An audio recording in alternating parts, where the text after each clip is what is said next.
My name is Laura, and I'm 32 years old. I have been married for 3 years to my husband Nick, who is the same age as me. Both of us are full-time employees and are busy at work, so we share the house chores and we are balancing it reasonably well. We had no children yet, but we enjoyed our life together. I'm a sales representative for a major company, and because of all the difficult tasks, I was paid pretty well, but compared to that, Nick's income was a little less. But I respected Nick for doing what he loved and his motivation as well as his pride toward his work. Nick was often away from home as his hobby was fishing, but I could forgive him if I thought that he needed it to take a break from work. I had no complaints about the fact that we kept our savings account separate, and I was responsible for all living expenses except for the rent, which we split equally. I didn't have hobbies like my husband did, and I just simply liked to see him having fun, so I was fine with him spending money on his own hobbies. And I was really fine with the thought that instead, I would be saving the money to support for our living expenses. If I had any complaints about Nick, it was about his parents, especially his mother, Wendy. We live very close by to my in-laws, and since Wendy couldn't walk around well, Nick visited her frequently. That in itself was completely fine, and I was happy to go with him if he took me there on days when, well, we didn't have plans. Today was also one of our day offs, so Nick had asked me to go to his parents' house and bring a gift over. Well, it's been a long time, hasn't it?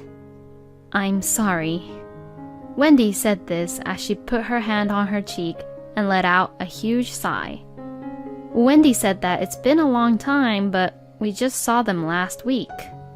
Well, I guess she said that because Nick was the only one who visited them last week because I had to go into work on my day off as it was urgent. I understand that you're busy at work, but before you're an employee, you're first and foremost my son's wife, right? Well, yes. Every time I see her, Wendy sarcastically talks to me like this. She doesn't like the fact that I work hard and earn more money than Nick. A woman is supposed to support her husband. It's disgraceful for a woman to work so hard. Wendy says these things, and she also says that Nick is humiliated because of how hard I work at the company. Oh, Mom, stop it. Laura and I both discussed about this on our own already. Oh, really? Well, if you say so, then there's nothing we can do about it. It was a regular occurrence that Nick would end up stopping Wendy from criticizing me. I think Wendy, who has always been a housewife, doesn't like me working so hard at the company and will never understand my feelings. I'm really sorry. On the way home, Nick always apologized to me. It was terribly stressful to be criticized and be lectured by Wendy every time. But I managed to put up with it because Nick always defended me and apologized to me as he was worried about me. Hey, it looks like you didn't put in this month's rent. When I checked the bank book after work, there was no money put in for the rent. This means that I can't withdraw the money to pay for the rent. I asked Nick if he had forgotten to put the money into the account this time, as he usually puts it in himself once he receives his salary. I don't have enough money this month. Again? This happened often. He probably bought something and then ran out of money and wasn't able to pay even half the rent. When I sighed in dismay, Nick just laughed to cover it up. Sorry, please just pay it this time. He said it as if it was no big deal. I can understand if it just happened only once or twice. I know that there are times where he wants to buy something that's expensive, but... Hey, you did this last month too, you know. Well, a limited edition fishing rod just came out. You said the same thing last month though, right? Even if you wanted to buy one, couldn't you have at least discussed it with me beforehand? Even though we have our own separate accounts, if he can't even pay the amount he's supposed to pay, then that's out of the question. Nick only gets to pay half of the rent, and if he couldn't even pay that, I have to bear all the rent, plus the living expenses. I definitely can't do that on my own. Ugh, just stop nagging me. He interrupted me saying that, as I was hoping he would understand my point, but he just let out a huge sigh. Nagging? I understand that this can happen from time to time, but I only said that because we decided to pay the rent together.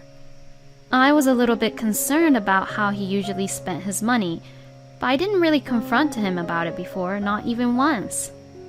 If anything happens, you mention money, money, money for everything.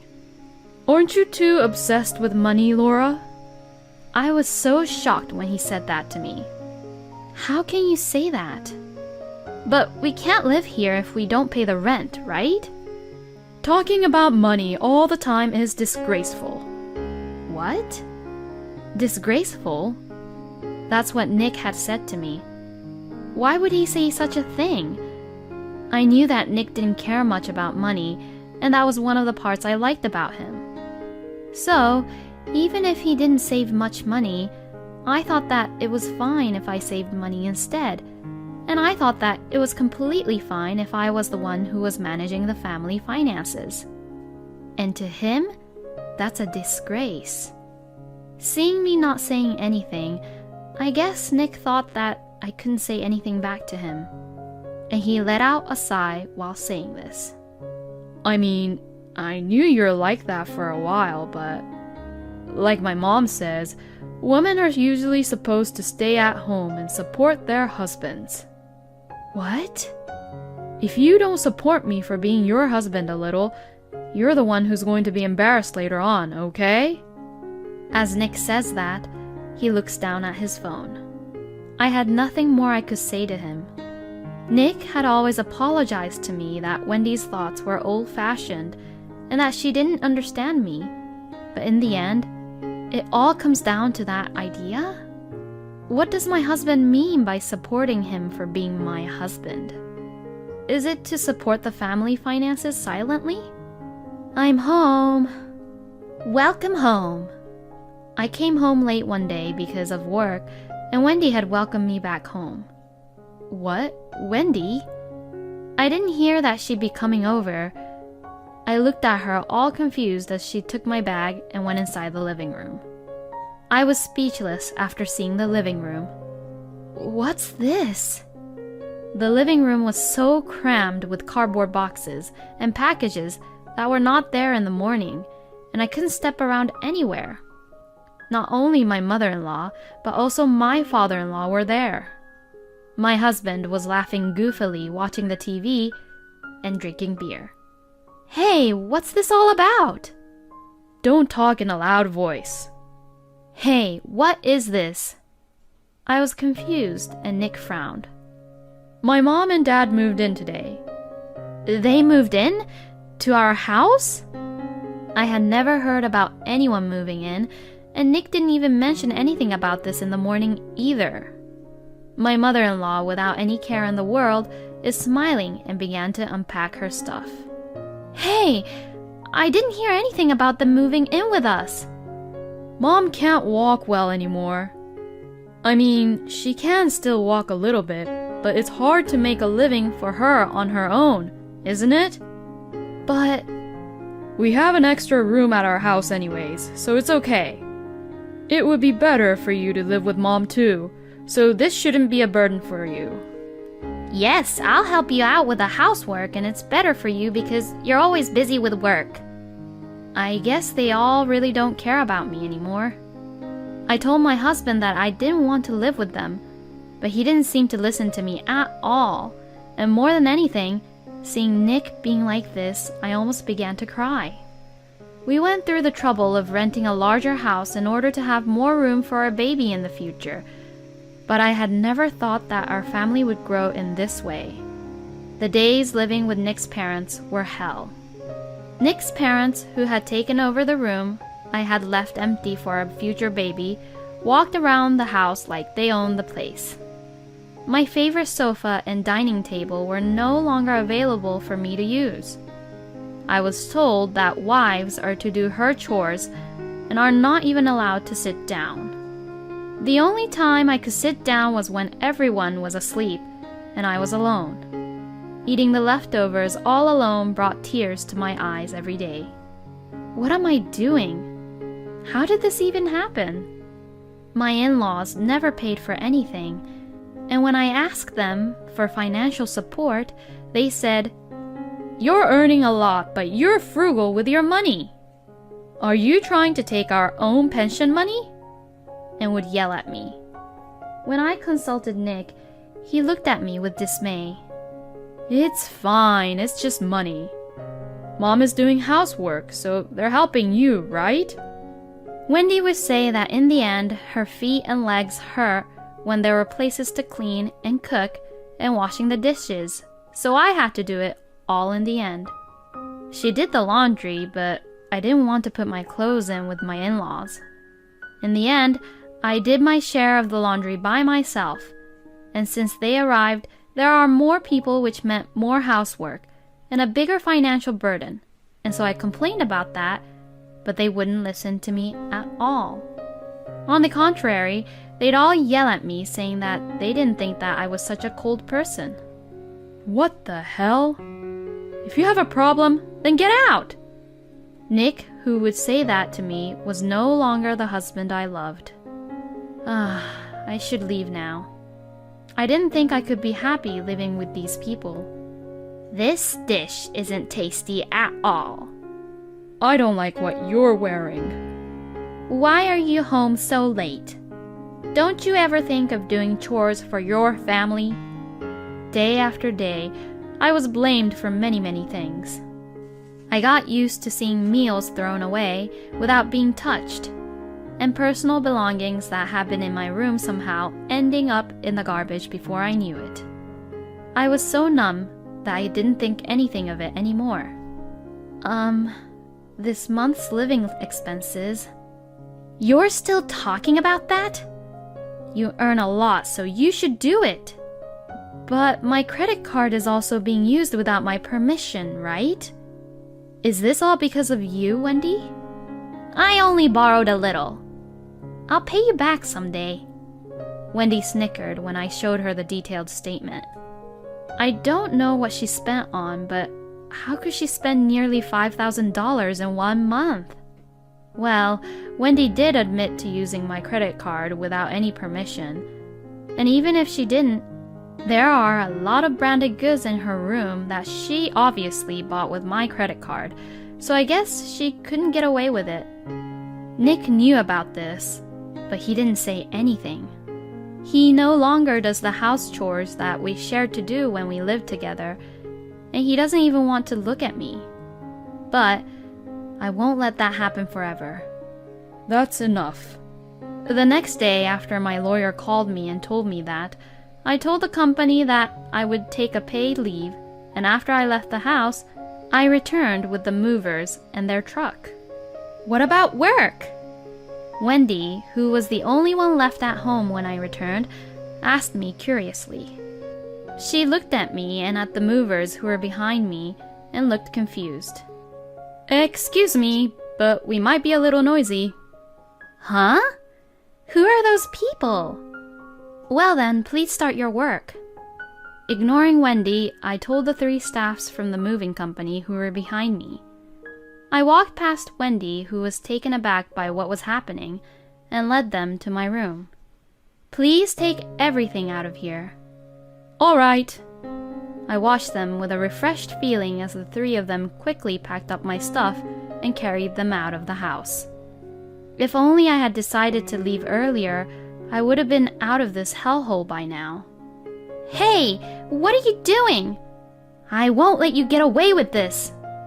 Wendy was yelling at me, but when I ignored her, she started to call someone. It could have been Nick or my father-in-law, or both. I don't mind if she calls them, though. I'm sure it will all be over by the time they get back here. Wendy complained and tried to get the movers to stop, but of course, she couldn't stop them. Oh, sorry, this is the last one. After they had moved out most of my things in the room, I asked for one last thing to be moved and turned to Wendy, who had been nagging me the whole time. I'm leaving. Huh? Will you please give this to Nick? Just as I was about to hand the envelope to Wendy, the front door opened. I saw Nick, who had rushed in. As I had expected, Nick had returned after all the moving work was done. The movers had completed their work in just half an hour. What the hell? Nick looked at my empty room and was speechless, and then he glared at me.